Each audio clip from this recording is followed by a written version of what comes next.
बक्सवाहा क्षेत्र में आज दो भयंकर सड़क हादसे घटित हुए, जिनमें कुल 4 लोग घायल हो गए। इन घटनाओं ने न केवल क्षेत्रवासियों में चिंता बढ़ा दी है, बल्कि सड़क सुरक्षा और आपातकालीन सेवाओं की वर्तमान स्थिति पर भी गंभीर सवाल उठाए हैं। पहला हादसा गडोही ग्राम के पास हुआ। बक्सवाहा के गडोही क्षेत्र में एक स्विफ्ट कार, जिसकी नंबर प्लेट MP 87A8013 थी, बक्सवाहा से हीरापुर की ओर जाते समय दो ट्रकों के बीच फंस गई। इस हादसे में कार के परखच्चे उड़ गए। सौभाग्य से कार चालक आजाद मिश्रा, जो टीकमगढ़ के निवासी हैं, गंभीर चोट से बचकर सुरक्षित बाहर निकल आए। हालांकि घटना स्थल पर मौजूद दोनों ट्रक चालक मौके से फरार हो गए, जिसके कारण पुलिस ने मामला दर्ज कर लिया है और फरार चालकों की त्वरित गिरफ्तारी के लिए व्यापक जांच शुरू कर दी है। दूसरा हादसा दमोह रोड पर बक्सवाहा बस स्टैंड से लगभग 1 किलोमीटर दूर पुल के पास घटित हुआ। इस हादसे में दमोह की ओर से आ रही एक car number plate MP 20CF1637 ने bike number plate MP 34GJD 8042 को टक्कर मार दी। इस टक्कर में बाइक सवार बलराम लोधी 35 वर्ष खजेरा जिला दमोह के निवासी हैं। उनकी पत्नी अमिता लोधी 30 वर्ष, बेटी दिव्यांशी 10 वर्ष तथा बेटी आयुषी 5 वर्ष घायल हो गए। घटना के स्थल पर मौजूद पूर्व विधायक प्रद्युमन सिंह लोधी ने बताया कि दुर्घटना के समय एम्बुलेंस सेवा में काफी देरी हुई। उन्होंने कहा कि घायलों को मौके पर एम्बुलेंस की सुविधा नहीं मिल पाई, जिसके कारण उन्हें एक माल वाहन द्वारा बक्सवाहा सामुदायिक स्वास्थ्य केंद्र ले जाया गया। वहां से प्राथमिक उपचार के बाद घायल व्यक्तियों को जिला अस्पताल में भर्ती कराया गया।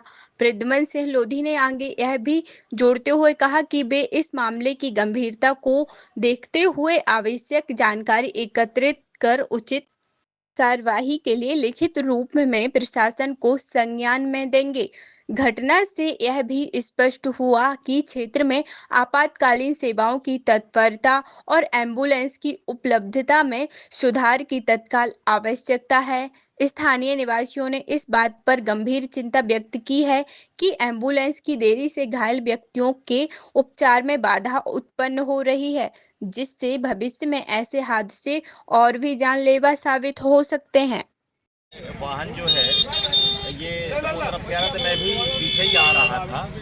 ये जो कार चालक हैं ये तेज गति से चलाते हुए आ रहे थे और अचानक गाड़ी बहकी और सामने से आ रहे युवक को सीधे बाइक से टक्कर हुई और टक्कर से जो मोटरसाइकिल का चालक था उसकी एक टांग तो कटी गई है और दो बच्चे थे, एक उनकी शायद पत्नी होगी, ये महिला वो थोड़ी घायल है। दो बच्चे जिनकी एक बच्चे की तो सांस ही रुक गई थी।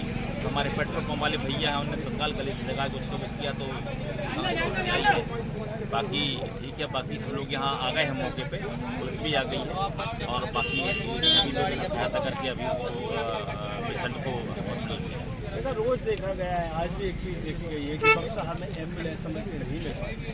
बार बार खबरें भी चलाई जा रही हैं, बार बार चीज़ें भी हो रही हैं, लोग अवरोध भी कर रहे हैं, उसके बावजूद भी एम्बुलेंस नहीं मिली। आज भी आपने देखा। अभी मेरी PMO से भी बात हुई, अभी बोल रहे कहीं वो उस पर गई हुई है, लक्ष्य पे कहीं टारगेट पे गई हुई है और जैसे ही आएगी वहाँ आएगी, परंतु अब जब तक अपना एम्बुलेंस का इंतजार करते हैं तब तक शायद देर हो जाती है। इस वजह से हमने तत्काल अभी उनको पेशेंट को हॉस्पिटल भिजवाया है और अगर इस प्रकार की लापरवाही बरती जाएगी तो संबंधित अधिकारियों को कार्रवाई। क्योंकि BMO या फिर आला अधिकारी कहते हैं कि जो एम्बुलेंस है उनका प्रबंधन यहाँ से नहीं सीधा भोपाल से चलती है, तो इसके लिए क्या आपकी तरफ से कुछ कार्रवाई की जाएगी, नकल कसी जाएगी? चूँकि ये बात सही है कि प्रबंधन भोपाल से ही होता है, फोन वहीं जाता है, वहाँ से लोगों को लक्ष्य मिलता है कि कहाँ जाना है, संबंधित तो उसका लोकेशन भी डाला जाता है। तो यदि वहाँ से कोई प्रकार की लापरवाही हो रही होगी, यहाँ लोकल के एम्बुलेंस चालकों के द्वारा यदि कोई लापरवाही हो रही है, बीच में कोई मिस हो रहा होगा तो उसको